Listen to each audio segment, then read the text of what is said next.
doing this. I think that was I think that's a great intro. I think that song, How Bizarre, get rid of the lyrics, the words, whatever, we don't care. But just the like, dee-dee-dee, dee-dee-dee, dee-dee-dee. I had to turn off the metronome. Hopefully that can't be heard. Boy, this episode is willy-nilly. We are doing the best we can. Right? We are. And we're like, I don't know about you, but like after recording a few episodes, I get the sillies. Yeah, we get a little punch drunk here. Punch drunk. Hey. We're doing it. We're meeting our goals. We're being so responsible by recording ahead. Yes, we're recording ahead. Mm-hmm. And we can say to our marketing department, we're doing the best we can. We're doing the best we can. Yeah, and they'll say, yes, you are, and you can do better. There you go. Right, because those are the assumptions that we went over the last couple episodes. People are doing the best they can. People want to improve. So what are we going to talk about today then? Oh, gosh, I don't know. No, I do know. So we're going to take some time to think about why do some people have such a hard time controlling emotions and actions, right? Yeah, why do some people have that problem? Right. Yeah, not me. I don't have that problem, ever. Well, you know what's funny is I immediately thought of an example of this. I have a couple of friends who are from the East Coast, and I don't know. I think that's a little more, I don't know, not confrontational, but compared to like Minnesota Nice, yes, they will just come out with a lot of stuff, right? Yeah. So this couple that I know, I just remember watching them, and they would just, snap. One of them would just snap at the other one and bite the other one's head off and be like, no, you, and then they'd go right back to normal. Like just right back to baseline. How in the world is that possible? Well, so that's what this made me think of, because some people, I think it's like super easy to transition from an emotion back, or from a stronger emotion, like back to baseline. Yes. And others not so much. And so in this example, it's more related to culture. Yes. And, I'm not used to being so direct necessarily. However, that doesn't mean it's wrong. Right? It doesn't mean it's wrong. And yet, notice how quickly we think somebody's wrong. When right. They're not where we are emotionally at that. Whether it's high emotion or no emotion. Right. We do tend to think, what's that person's problem? Why are they like that? Yes. So anyway, but there are in, dialectical behavior therapy, there are some very definite reasons why people have a harder time. Some people have a harder time controlling emotions and behavior, right? Yeah, and what's their problem? I mean, wait, we're supposed to ask what's happened to them. Oh, yes, that's right. Right? Yes. Why would this be? It's not that they should be different, right? Mm-hmm. And we're jokingly kind of trying to make light of it, but it is very serious because a lot of people who might have more predisposition to being more emotional, the message they hear a lot is, you're too emotional. You're too emotional. Right. You need to. I've been told that a lot. In my relax. Life. Or you're too sensitive. Too sensitive. That's another one. Right. And we want to be careful with what we say, and we want to be careful with what we believe other people say about us. Right. Exactly. So let's talk about this. What causes this? Where do we have people, or why do we have people who are more socially sensitive versus those who are not at all? I was going to say who don't seem to care. But that's kind of a judgment too. Right. That it's not that they don't care. It just seems like they don't, but they're not as emotional. So what causes this to happen? Well, according to DBT, it's biological. Right? Yes. Right? Well, it's biosocial. It's biological and it's social. Yeah. Notice there's the and. Sure. Because it's a balance of two things. And it's sort of the old question, is it nature versus nurture? Why am I like this? Is it nature? Was I born this way? Was it my environment? And so that's what we're actually going to answer today. Okay. I love it. Let's do it. Okay. So when we think about this biosocial theory, it means that it's a both and proposition. We don't say it's one or the other. It's both. And so some of us are born with more emotional sensitivity. And some of us just aren't. We don't have it. Yep. Do you remember that sketch on Sesame Street that called The Heartstrongs? So the Heartstrongs? Do you remember this? No, I don't. Okay, so the reason I thought of this is because my mom has always said I'm a heartstrong.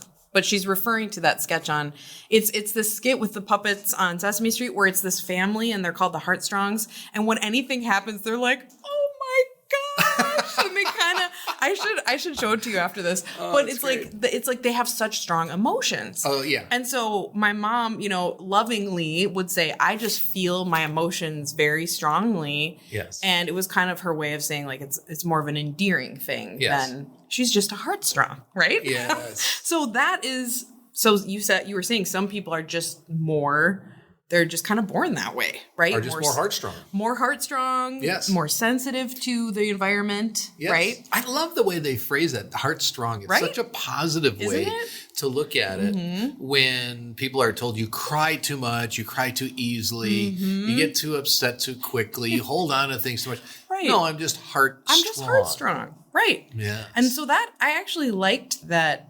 I don't know how I felt about it at the time, but now looking back when I tell that story, I'm like, I appreciate that because it wasn't you're too this or you're too that. Yes. It was like, this is just a thing about you that's endearing, right? Yeah, you're not to this or to that. You're not lacking or deficient in any way either. Right. You are what you are. Yep. And no judgments. Yep. We just notice it. Yeah, that's how you run. That's how you're wired. And that's okay. Right. And there can be, well, I don't want to get too far ahead of us. Okay. So people, we are born that way and we know it. We have people within our own family that we can say, oh yeah, that person gets, very emotional very quickly, or the person doesn't seem to show much emotion. My grandma, because I already said heartstrong, I have to tell you the other side. Yes. Stoneheart. Not as positive. She knows. Yeah. She says it about herself, and that's why I can even say it on the podcast. Yes. Is she refers to herself as, I'm a stoneheart. Because she doesn't cry. And or you know what I mean? It doesn't mean she's not feeling it, but again, she's more one to keep it. Yes. Right. She's not as demonstrative. Right. Anyway, go ahead. No, I think that brings up a really great point because we grow up in different environments that will have a rule. We've talked about family rules in the past. Yep. And there'll be certain family rules that say this is what's allowed and this is what's not allowed. Exactly. And it's okay maybe to be highly demonstrative, and it's not okay if you're not as nurturing or whatever. Right. Conversely, you have different rules in families that say it's not okay to be demonstrative at all. Right. And if you are, you're the problem. You're the black sheep here. And it really is, it has a just devastating effect on people because they grow up thinking, what's wrong with me? Right. Exactly. So notice now, some of us are born more emotionally sensitive. We're just wired that way. We didn't do anything to cause that within us. And think about it. If I'm more emotionally sensitive, maybe I'm running on an emotional intensity level. I tend to run at a 4 or 5. Now, if I'm running at a 4 or 5 pretty regularly, it doesn't take long to get to an 8, 9, 10. That's such a great point. Just like body temperature. You know how some people are like, I run warm. Right. It's like I get overheated so easily. And other people are like, I can never warm up. I run cold. Yes. It's similar, right? Yeah, and we don't think what's wrong with you. Exactly. We're just like, sounds good. Okay. Right? We don't think twice about it. We're on a sweatshirt. Right. Right. Yeah. Or can I get you something? We're much more accommodating for that. Yes. So, if some people they just run and they're not emotionally sensitive, they run at a 2. So to go from a 2 to a 8, 9, 10, that takes longer. That would take a lot longer. Yeah. Exactly. So it's just accepting that and knowing that. And what also can help with this, we tend to be attracted to our opposites. The research is pretty clear on that people tend to marry their opposites. We're drawn to people who are our opposites. Sure. I don't know exactly why. I think intuitively we know we need to be balanced. And so we're kind of drawn to it at first. Right. That doesn't mean we stay drawn to that because, and then it's like that person irritates me. Right. Because they're different. Yes. And we need that balance still. So, we want to keep that in mind when we think about this idea of some people being emotionally sensitive and some people not. There's a great balance to be attained and is, I would say, even needed. Yes. So. Okay. So we have the analogy of temperature. Some people just have kind of a baseline emotional intensity that is lower or higher than others, right? Yes. And then how about like the way that they might experience emotions more often right? Yes. And their emotions might hit them really hard, right? Yes. Like seemingly out of nowhere. Yes. Right? More so. And other people not. Right. You know, they're kind of pretty easy, go with the flow. They don't get real high. They don't get real low. Right. And so which one's better? Which one's the right one to be? You know, I was just thinking that because I could see how someone might be hearing this. And that's actually part of why I shared about my heartstrongness, because I definitely don't want it to be like we're sitting here on our high horse, like, oh, some people, right? Yes. And because I'm some people too. So I don't think there's a right way to be. Yeah. I think there's pros and cons to both. Thank you. And that's just it. Well, we tend to see it as an all or nothing. Yep. There it is again, that dichotomous way of thinking, all or nothing, and how that increases anxiety, prevents us from being able to manage that intensity of emotion. Yep. And rather than thinking dialectically, like, there are some really effective things about this, about being one or the other, heartstrong or people that aren't as much. There's great advantages and there's things really effective about that. And there are things that are not so effective either. So what would be maybe some things that are really effective and helpful for those of us that might be biosocially sensitive? Like what's the benefits of that? What's effective about being more sensitive emotionally and kind of running higher on emotional intensity?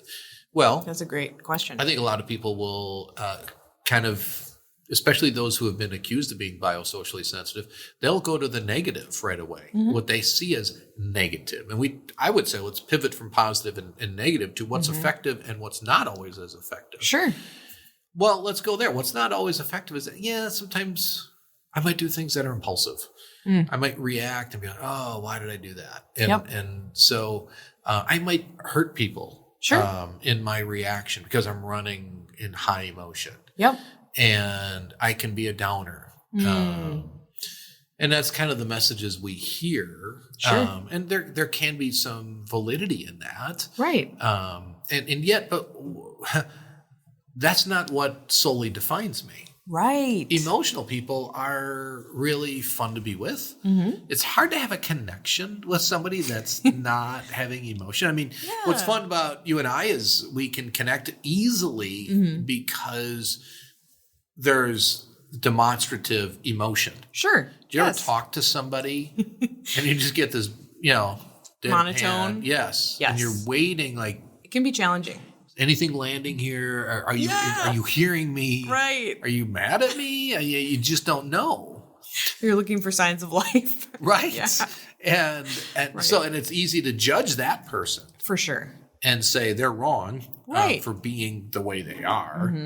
And yet it's something really enjoyable for people who are of emotion because they also bring energy.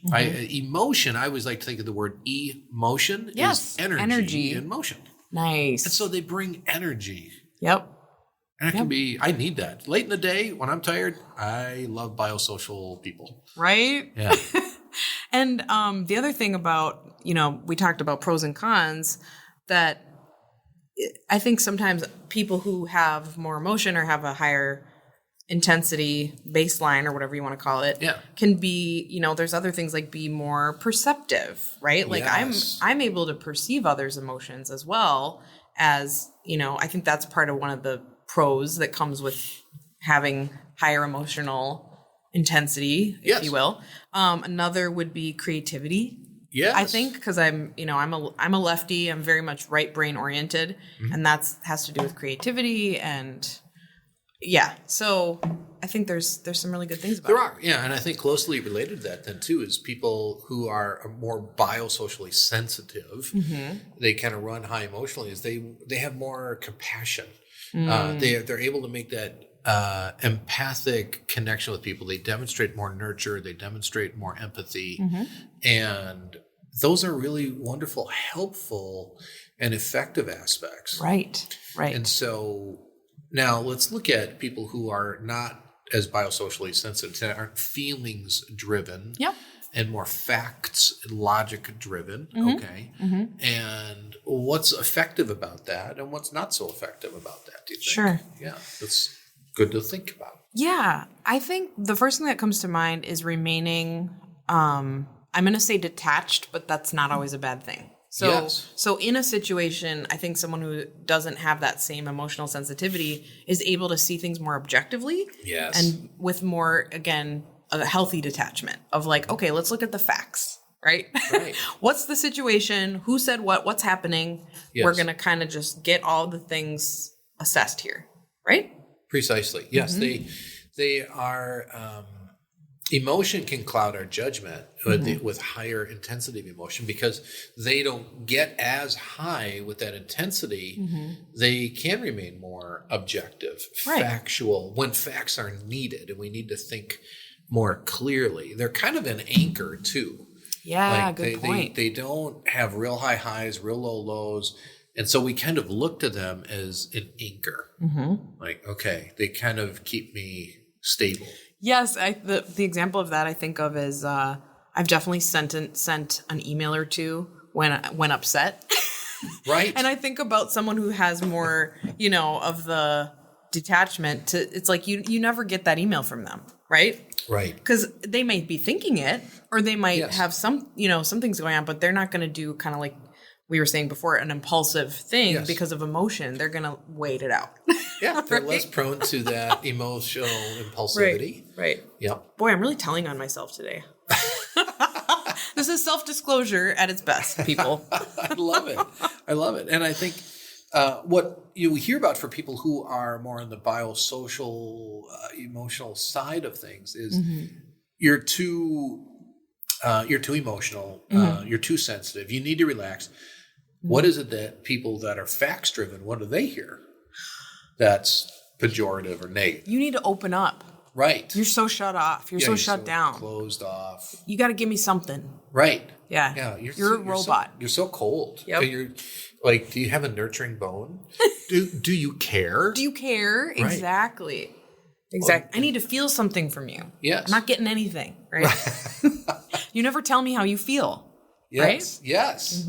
Right. I never know what you're thinking. Yeah. Got any more there? I know, right? I've got them all ready to go. Yeah. Yep. Now, what happens, interesting, is that we do tend to be attracted to our opposites. And so you have an emotionally, biosocially sensitive person, a person that's factually driven, that are together. And you have, or in a household for that matter, you have a parent versus a kid, and one's one and one is the other. And so let's say someone is more emotionally sensitive and they run at like a 4 or 5 emotional intensity. Okay. Doesn't take long for them to get up to like an 8. Sure. So they can go there pretty quickly and then they're going to stay up there. Yeah. So like something happens on 3:30 on a Tuesday and that person 3:30 on Tuesday, they go to an 8, 9, 10. Yeah. And they might stay there for a long time. And they might stay there till 5:30 on Thursday. 2 days later, they're kind of back to baseline. For sure. We have somebody that's factually driven, and same incident happens. Well, they go up a little slower. They're not at an 8, 9, 10. They're at maybe a 5, 6. And then by 5:30 that very same day, they're back down. They're back to baseline at dinner. And now you have somebody that's still really high and somebody that's no longer high with emotional intensity trying to coexist.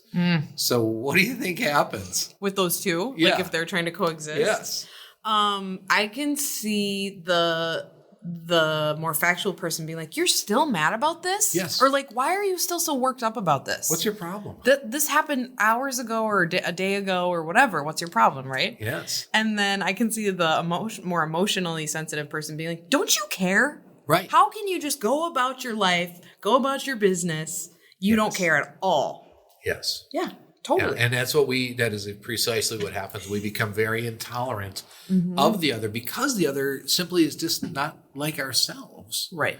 And what I find for people that are more biosocially sensitive is they tend to, and this can go both ways too. Whichever one you're at, you can tend to think, yeah, what is wrong with me?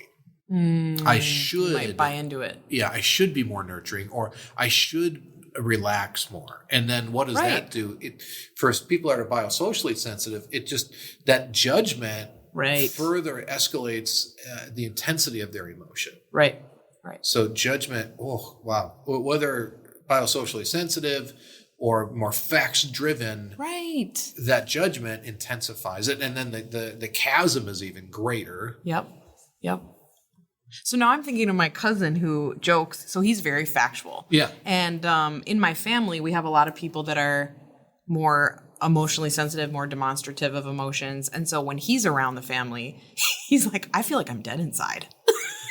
And that's a joke. He says it like a joke, but it's what we're talking about where it's like everybody's expressing and emoting and it's exciting and or it can go to like, oh, now we're kind of, this was such a sweet situation. We're all kind of tearing up and he's just sitting there like taking it all in. And he's like, is there something wrong with me? Something wrong with me? Right. So I just thought of that example because I can see how if you're around a lot of people who are the other one, you might be like, gosh. You can't question yourself. Whether it's at home, it could be in an office setting, could be at work. Yep. Because you might be with a bunch of people who are facts driven. You know, if you're working, if you're one of those anomalies where you're maybe kind of an engineer or an accountant that is maybe biosocially sensitive and you're around a lot of facts driven people, you might bring a lot of energy to the office and everyone's just, have a nice day. Right. You know, and nothing wrong with that. But you might feel, nobody likes me, nobody interacts, there's no connection. Right. And we just want to notice, we want to be mindful of this, but not judge us nor other people. Right. It's not right versus wrong. Yes, it's not an either or scenario or proposition. Right. Now, what can cause this, though, too, in addition, is that people can move to become more emotionally sensitive. But people typically don't go from emotionally sensitive to facts-driven. Okay. So what would cause the former to happen is what causes someone to go from maybe facts-driven to more emotionally driven is trauma. So when we experience trauma, that has such a profound effect on us that we're at kind of this heightened sense of arousal. Yes. And so one of the symptoms of like PTSD is you have this hypervigilance, right? You're looking all over and you like looking over your shoulder. Yeah. Is that person, what's that noise? And just a lot of sensitivity to everything around you because of trauma. Yeah. And so we're running at a higher level, if you will. It's kind of like a car running on higher RPMs. Once you hit the gas, it doesn't take long to just boom, you're up to going 20 miles an hour faster when you're running at a higher RPM. And so trauma does that for us. When we're living in highly invalidating environments where we're continually told we're wrong, when we've had trauma, whether it's physical abuse, emotional abuse, sexual abuse, any kind near-death experiences, those have an effect. And we tend to run higher and closer to that fight or flight response. Okay, so what would be, you said something interesting. So an invalidating environment. So what does that mean? You really should know what that means. I can't believe you don't know what that means. Oh, I see what you just did there. I was about to be like, it's for the... That's kind of, we talk a lot about the shoulds, and a highly invalidating environment is one where we're getting should upon all the time, regularly. Right. Yeah, that's the best. And that's one example. I'm glad you asked. You should do this. You should have done that. You should know better. What's wrong with you? What's wrong with you? Right. You should be like this. And that's one highly invalidating. And instead of, because it's very dichotomous. It's all or nothing. Because you're like this and you're not like the rest of us, what's wrong with you? You should not be so sensitive, for instance, or you should be more nurturing. Right. So that's highly invalidating. And we experience that even in our work environments too, right? Where there's no sense of validation. And it's constantly, when you change enough, then you'll be acceptable. Sure. Highly invalidating. Now, another one is not just that, but when we live in a double binds. We haven't really talked about double binds. No, this is good. Let's do it. Double binds are kind of lose-lose scenarios. Okay. So you're being told to do something, and yet you can never do it well enough. Hey, I need you to mow the lawn today. So you mow the lawn. It's like, I can't believe you mowed it so messy. Yeah. Or like, right. It looks terrible. And you hear that constantly. So you're told you didn't do something well enough, and then when you do it, it's still not good enough. So no matter what you do, you're in a lose-lose scenario. And that is incredibly invalidating. But it can be traumatic for people. Totally. Yeah. Well, and confusing. Yes. Right? Yeah. Confusing about like, wait, am I supposed to do the thing? Yeah. But if I don't do the thing, that's not good. But if I do it, that's also not good because it's not it's not right. It's not exactly correct, right? Yes. I think there was a correlational study that found people who later developed schizophrenia were brought up in environments of those kind of constant double binds. Which makes, that makes sense because it's like, it's two things that are constantly bumping up against each other. Right. Right. And that's why I'm glad we talked about this, because it helps us understand. We can deal, I think, better and more effectively with people that are lower emotional intensity than we can for people that have higher emotional intensity. It's just unsettling, I think, for most of us. And so I'm glad we talked about the aspect of trauma and invalidating and double bind environments, because hopefully it gives us more compassion and understanding, because I think we are just more intolerant of that. Right. Well, and now I'm wondering, so what about the people who are doing the invalidating? Yeah. So like, I'm thinking of, I overheard a mom, I was at a Christmas thing where they were handing out free cookies and hot chocolate. It was like the Christmas train or something. Oh, yeah. And this kid had his hot chocolate and he spilled it. And his mom said, "You always spill." Ugh. Right? Doesn't it make you... Yes. So I wanted to judge that mom. Right? I already am. Right? Well, so why would she do that? Right? So yeah, we talked about that kind of scenario in our podcast last time. Yeah. Why do people do this? How can we reconcile this? Well, as you said, there's more to the story. Okay. For mom. Right. Yeah, I love that. That there's more to the story there for mom. Mom doesn't just do this. All behavior is caused. Ooh, yes. So mom, I would bet dollars to donuts, mom grew up in an environment where maybe there was anxiety. Maybe mom's acting out of what she learned growing up. Probably how she was spoken to. Yeah. We can guess. She has a lot of shame over you can't make a mistake. There's all sorts of rules. In other words, mom is acting out of her own hurt. And so she unknowingly is hurting her kiddo from the hurt she grew up in, her backstory. Right. So we can actually assume she's doing the best she can. Can't we? As hard as it is, yes. Yeah. And it just goes more effectively for us if we choose to believe that. Right, because then, even just the idea that what if she had a really hard day? Because, she could have been under high stress, high pressure herself. We don't know what happened that day. Yeah. And then maybe later on in the car, this is my fantasy world, right? Yeah. Maybe later on in the car, she said, "Honey, I'm so sorry." Thank you, yeah. Or like maybe their dog had to be put down this week. Right. Something like that, where it's like, "I'm so sorry I spoke to you that way." Yeah, we don't know the backstory and we don't know the rest of the story. Right. And yet we conclude the whole person's story on one little snippet. Right. And how unfair is that? Because I can see her also later on that day being like, "I can't believe I said that and people overheard me. Right. And they're going to think I'm the worst mother on earth." Right. Right? Yeah. Right. So I'm so glad you brought that up. Yeah. Just a little tidbit. We don't know the backstory. We don't know the rest of the story. Don't know right.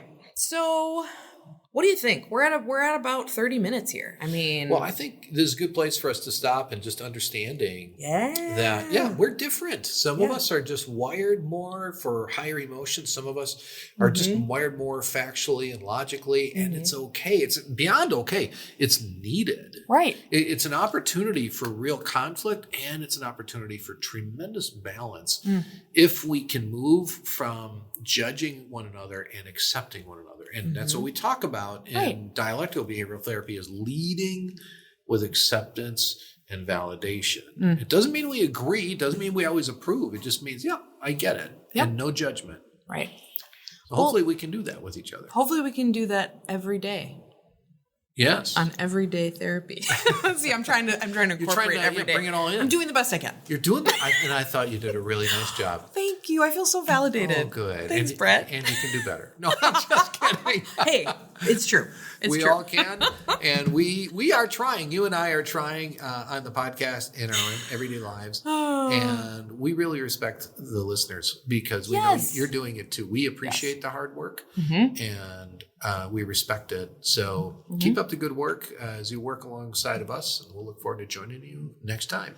Thank you as always for listening, and please be sure to leave us a review. While this podcast can't be a replacement for therapy, we hope you enjoyed our discussion today and join us again next time. Nystrom & Associates is always available to those who are struggling. If you find yourself in need of support and help, please check us out at nystromcounseling.com.